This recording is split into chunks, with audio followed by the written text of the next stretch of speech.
Hello and welcome back to this video series on the AP Comparative Government course. Today we'll be discussing political institutions, another key concept within the basics of the course itself.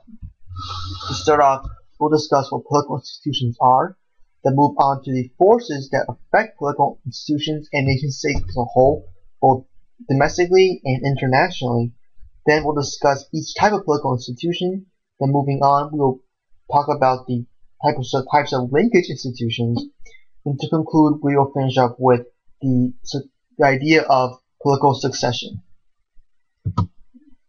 Now, to start, what are political institutions? Well, political institutions are the structures that carry out the work of governing a state. So basically, the common institutions are legislatures, executives, judicial systems, bureaucracies, and armies. Now, each different type embodies the definition of carrying out the work of governing through either carrying out the political policies or drafting and creating of the political policies themselves. Now, at the state level, the governments and political institutions are usually divided into three different levels and different types. The first type is the unitary system. In a unitary system, all the power is concentrated into one geographical place within a central government.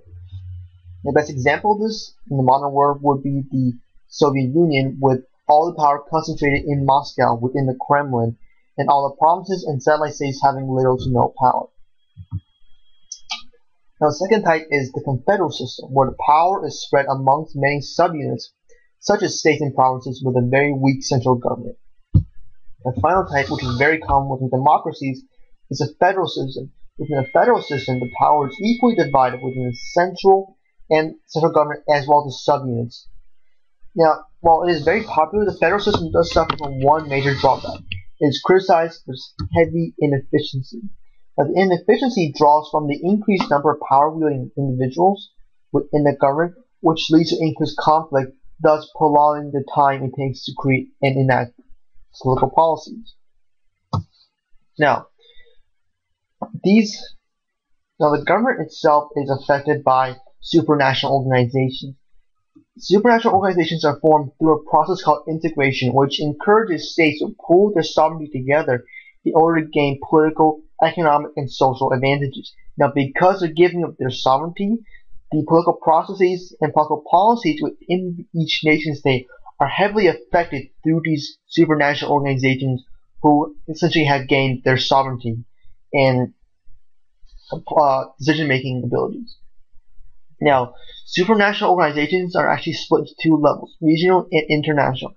Best examples of the regional supranational organizations are such as NATO, EU, NAFTA, or the African Union. Internationally, the best examples are the UN. Now, worldwide, as a direct result of supranational organizations, two major trends have appeared. The first type is globalization, which is advocating international integration or supporting this growth of supranational organizations. The second type is fragmentation, which is the counter-trend to globalization. In fragmentation, the peoples in the various nations actually increase their loyalty to their nation and/or heritage, and thus oppose the development and growth of supranational organizations. Now, that's the international forces that drastically affect political institutions, the nation states, and political policy. Now let's look at the internal forces. Internal forces have a huge impact on the survival of nation states themselves, as well as the state of political institutions, because these forces affect both the government and the citizens, thus enforce both policymaking as well as social capital. Now, there are two major forces within the internal forces. The first is centripetal. Centripetal force unifies nation states. It is commonly caused by nationalism, institutions, fast transportation, and communication systems. All of these unites the people of the nation with different ethnicities towards that common loyalty towards the state. Now, the other type of force is centrifugal force. Centrifugal force actually fragments nation states and destabilizes the government. And it is actually caused by nationalism, religion, as well as reaction to centrifugal forces. Let me just explain nationalism. In a nation-state with multiple ethnicities, nationalism to one's ethnicity leads to internal conflict. It's best seen in the Basques in Spain, as well as the Irish Republican Army's resistance in Northern Ireland to British rule. Now, centrifugal force can be divided into three different types. The first is ethnic force, where ethnic groups share a well-developed sense of belonging to the same culture based on religion, language, and customs. Now, this is the centrifugal force due to the possibility of ethno-nationalism, which is a tendency for an ethnic group to see itself as a distinct nation with the right to autonomy. This is very problematic for nations containing multiple ethnic groups, as best evidenced through the fall of the Soviet Union and the Soviet Communist bloc. Second force is economic force. An economic force is less the economic development of the country, but the distribution of wealth across regions. If there are growth inequalities ranging from region to region, then the country may destabilize. The best example would be Mali, and Sudan. In Mali, the mass rampant poverty within northern Mali led to the establishment of militant groups, which led to the eviction of government forces from northern Mali. In Sudan, the gross economic inequality between northern Sudan and southern Sudan actually led to a civil war and the eventual separation of Sudan into two independent sovereign bodies. The third type of force is spatial force, where distance and remoteness promotes centrifugation. Simply look at the Ireland-Great Britain conflict.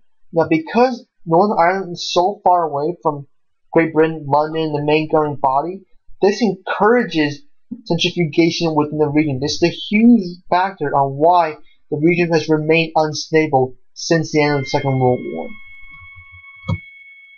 Now, institutions. The first major type of political institutions in all states is the executive branch. Now, most executive offices have two distinct roles: the head of state and the head of government. Now, the head of state actually represents the people, but the head of government directly deals with running the state. So we look at Great Britain. Within Great Britain, the monarch is the head of state. As of right now, the Queen represents Great Britain, but the Prime Minister is the head of government. He runs the state. The Prime Minister and the Parliament and the Cabinet itself forms what is called the Chief Executive, or the single most important body in the policy-making process. Now, in the presidential democracies, it is the president, as they have the power to veto as well as make decisions. In a parliamentary system, the cabinet is actually associated with the role of the chief executive. Within a parliamentary democracy, the cabinet is comprised of ministers who head all major branches of the executive government. And curiously, the entire cabinet usually represents the leaders of the major party within parliament. Now, in a presidential system, the president himself actually chooses the cabinet members. Therefore, there is much more independence within the cabinet in the presidential system due to the lack of party allegiance. Now, the second institution we'll talk about is the bureaucracy. Bureaucracy is the agencies that implement government policy and are usually attached to the executive branch. Now, according to Max Weber, a social commentator, bureaucracies have several key characteristics. First, all bureaucracies have a hierarchical authority, which means a chain of command of authority flowing from top down. Second, there's task specialization or the division of labor within the bureaucracy. Third, there are extensive rules that all members of the bureaucracy must follow. Fourth, there are clear goals for the bureaucracy itself that the entire organization strives to accomplish. Fifth, there's a a merit principle, which means that all hiring, all promotions are based purely on one's deeds and services within the bureaucracy itself. And finally, there's impersonality, where every member of the bureaucracy is evaluated on the sole basis of their productivity. Now, bureaucracies differ between authoritarian regimes and democracies. In democracies, Bureaucracies are generally frowned upon because of the inherent characteristics of democracy, meaning that there's a general consensus that all decisions should be made by elected officials only, and that the bureaucracies may have discretionary power, which means that they can affect uh, legislative and executive decisions in small ways, but will eventually add up to significant policymaking influence. However, bureaucracies remain a critical part of all democracies because of the fact that they endure changes in leadership. This ensures policymaking continuity, which means that policymaking won't be suddenly changed from one leader to another because of the existence of bureaucracies. Now, with authoritarian regimes, on the other hand, bureaucracies are completely controlled by the head of government, and they use the patronage system. Now, the patronage system is essentially a system where the supporters and friends and family of political figureheads actually get jobs within the bureaucracy, which overall means a lack of expertise and efficiency with authoritarian regimes that is absent in democracies. However, overall, the common characteristics of democracies, regardless of regime, is the fact that they have non-elected positions, they have impersonal structures, they have formal qualifications for jobs, and then there's a red tape inefficiency. What the red tape inefficiency is that as bureaucracies get very larger in size and complexity, these organizations become very inefficient due to the inherent complexities and oppositions through the chain of command. And this is inherent in both democracies and authoritarian regimes. Now, the third institution we'll talk about is the legislature. Legislature is a branch of government which is in charge of making laws. This branch is inherent in both authoritarian and democracies. Now, the legislature has two major functions. The first is controlling of the budget. And the second is that they can hold hearings regarding the behaviors of officials. However, the amount of power this political institution has varies very differently from nation to nation. Now, in democracies, the most common type of legislature is the bicameralism, where there are two houses. However, the power is not evenly distributed. Usually, the lower house actually has more power than the upper house. In bicameralism, one house always represents the federal government, while the other always represents regional governments. Usually, the upper house functions as a cooling off mechanism to slow down the lower house, as best seen in Great Britain and the United States. In the 6 countries we are studying, the membership for legislature are all determined differently. We'll discuss this later in regard to democracies. The fourth institution we'll talk about is the judiciary. Now, the judiciary of different countries vary in roles, but all have the duty of trying civil and criminal cases. Now, within authoritarian regimes, the courts have no independence due to the existence of the cold law system.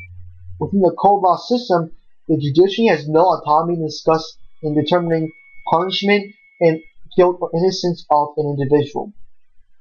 All they can do is refer to the law in assign punishment fitting according to the legal documents.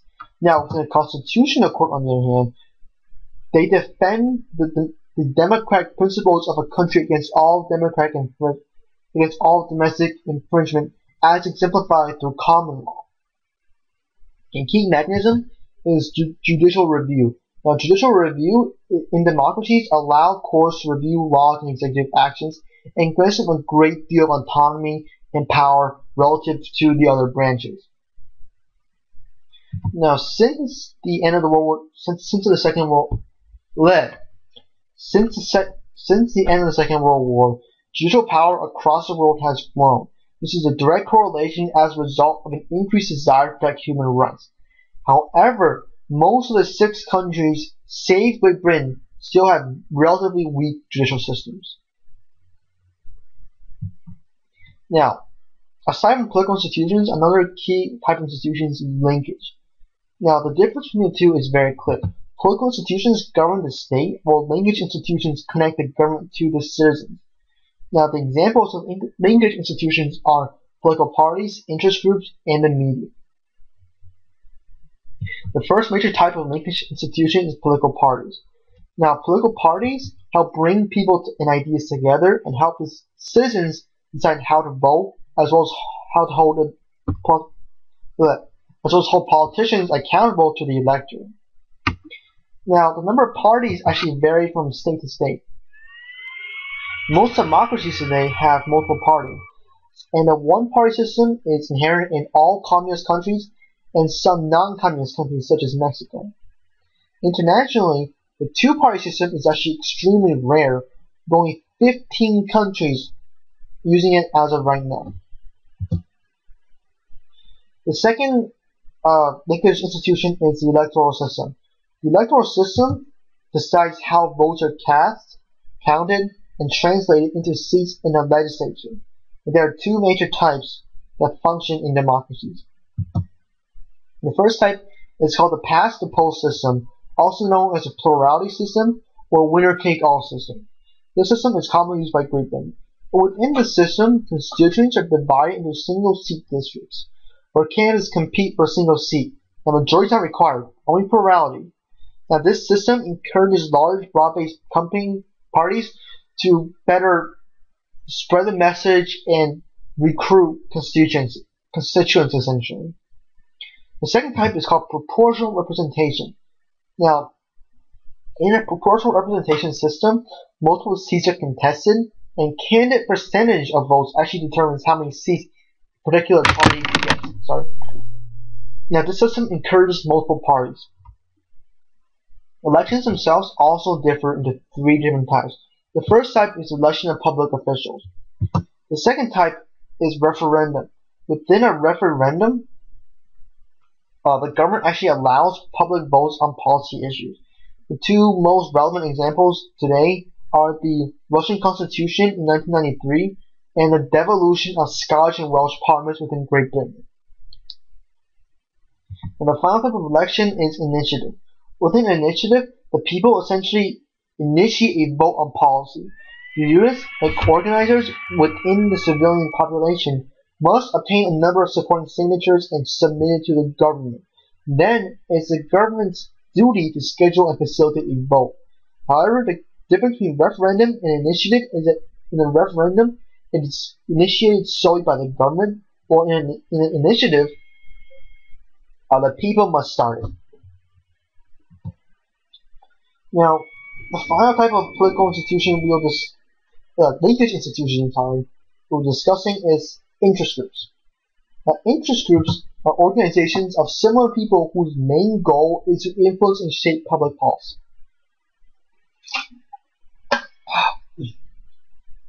Now, interest groups are organized both on a regional or a national level. The difference between interest groups and political parties is that interest groups directly support candidates and target specific policies, while political parties, on the other hand, are interested primarily in influencing the electoral process and target a wide array of policies. Basically, interest groups is a scaled down and narrower version of a political party. Now, within authoritarian regimes, interest groups have little to no autonomy because only government-sponsored interest groups can exist. On the other hand, interest groups in the West favor independence and take pride in independence and autonomy, and they keep this through internal elections and fundraising as opposed to government charities and government support. Basically, they're trying to keep their funding and internal leadership as far away from the government as possible in order to preserve their independence and their goals and ideals. Now, the last idea we'll talk about today is the idea of political recruitment. Now, regardless of regime, all countries have to have political elites. Now, political elites are leaders who have the disproportionate share of policy-making power. They are the people who lead a country, who are the head of state or who are the head of government, regardless of type of regime. Now, in order to survive, countries must think of ways to recruit new political elites and policy of leadership succession. And this is best done through the enhancement and contributions of political and linkage institutions. But it is also affected through the internal and international forces that affect political and linkage institutions themselves. This concludes this video. Now join us next time when we're discussing the ideas of people and their contributions and their ideas in regards to a country. Now, if you have any questions or require any source material, please contact Zach Zhao, Leslie Zuda, or Cam Endeavors for source material through either email or Facebook. Thank you and have a nice day.